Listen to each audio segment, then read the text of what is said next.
What if I told you that a janitor who wears safety pins to keep his coat together died with $8 million in the bank, while a Harvard educated investment banker with 2 swimming pools lost everything and went bankrupt? This is not a fairy tale. It's the shocking reality that money success has nothing to do with how smart you are and everything to do with how you behave. Welcome to this episode where we transform financial wisdom into life-changing action. Today, we are diving deep into Morgan Housel's masterpiece, The Psychology of Money, and by the end of this video, you'll understand exactly why most people stay broke while others build generational wealth. Let me paint you two pictures. Picture 1. Ronald Reid, a gas station attendant and part-time janitor from Vermont. He drove a second-hand car, shopped at discount stores, and lived so frugally that neighbors thought he was struggling financially. But here's the twist. When he died at 92, he left behind an $8 million fortune that he quietly built by investing in blue-chip stocks for decades.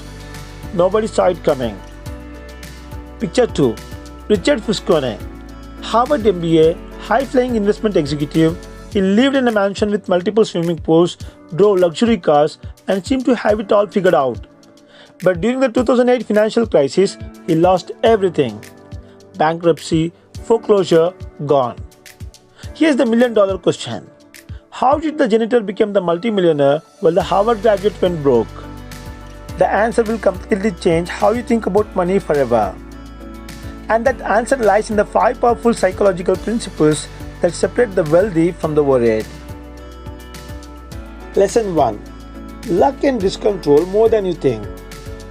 Here is a humbling truth that most financial gurus won't tell you. You're not fully in control, and that's actually liberating once you understand it. Let's talk about Bill Gates. Yes, he is brilliant, but in 1968, he happened to attend one of the only high schools in America with a computer terminal. That single stroke of luck gave him a massive head start. But here is the tragic part. His equally talented friend, Kent Evans, who shared the same computer passion, died young in a mountaineering accident. The lesson? Success is not as good as it seems, and failure is not as bad as it appears. Luck and risk are siblings dancing together in every financial decision you make. This means 2 things. First, don't beat yourself up when things go wrong. Sometimes life just hits different. Second, don't let success make you arrogant. What goes up can come crashing down. The practical takeaway. Build systems that survive uncertainty rather than trying to eliminate it. Keep emergency funds. Diversify your investments. Stay humble. Because the most important thing you can do is stay in the game long enough for the odds to eventually swing in your favor. Lesson 2. Getting rich and staying rich are different games. Everyone obsesses over how do I get rich. Start a business, buy crypto, flip houses, take massive risk. But here is a question nobody asks. How do I stay rich? Because these are completely different skill sets requiring opposite mindsets. Getting rich often demands optimism, big bets, and risk tolerance. But staying rich? That requires paranoia, discipline, and respect for the downside. Look at Mike Tyson.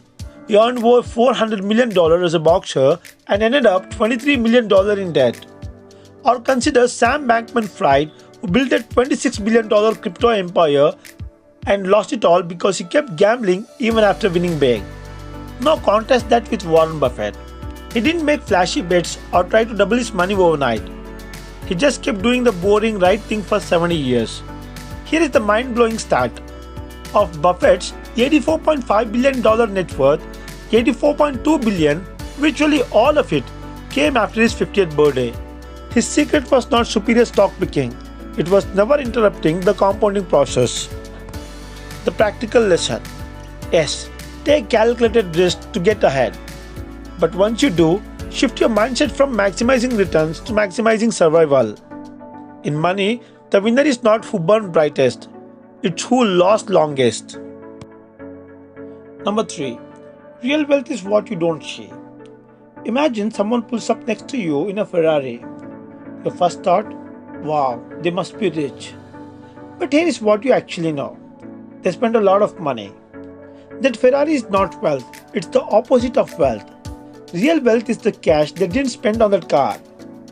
This is why Ronald Reid, our janitor millionaire, built $8 million in wealth.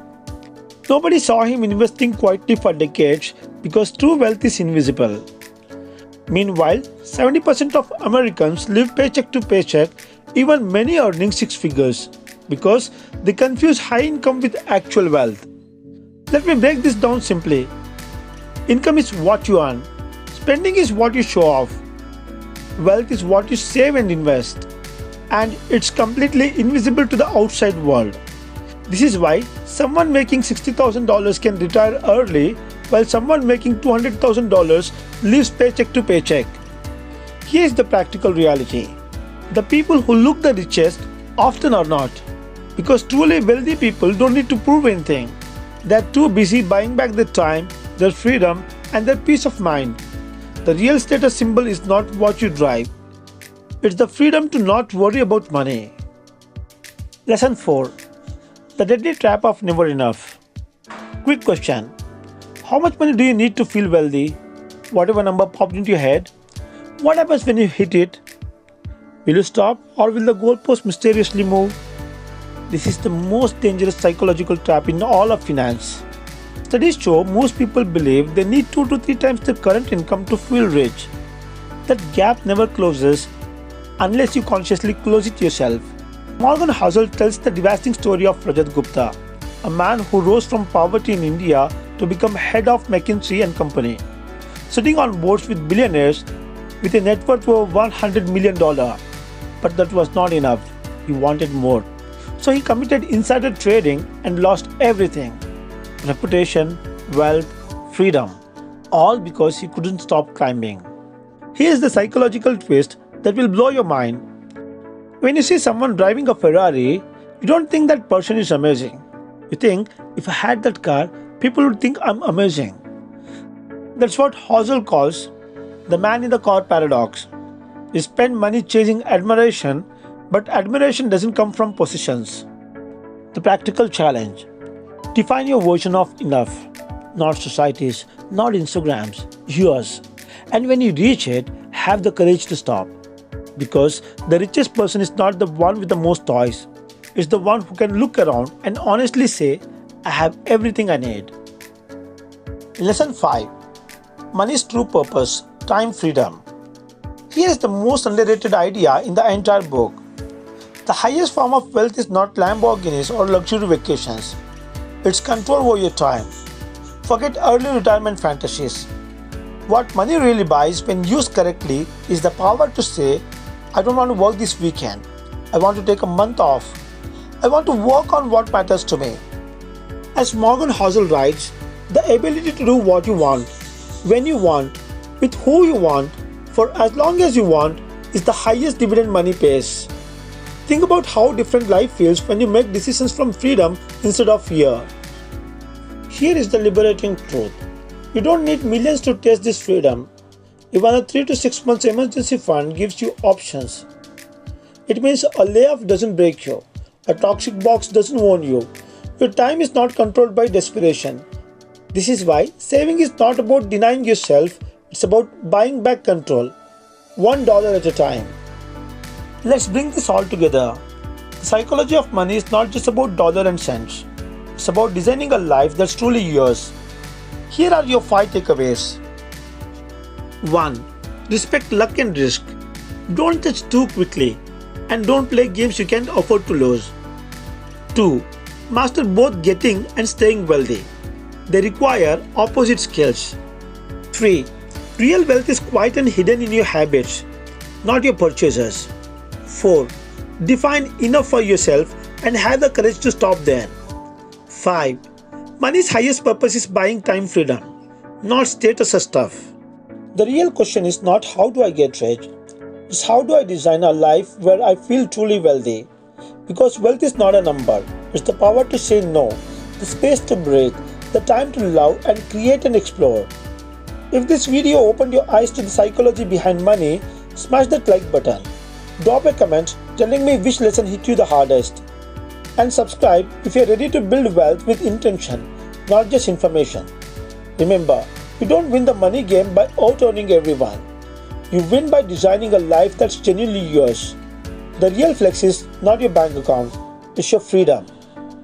The Psychology of Money is available everywhere books are sold. This video is your first step towards financial freedom, but reading the full book will transform your entire relationship with money. Start building your wealthy mindset today.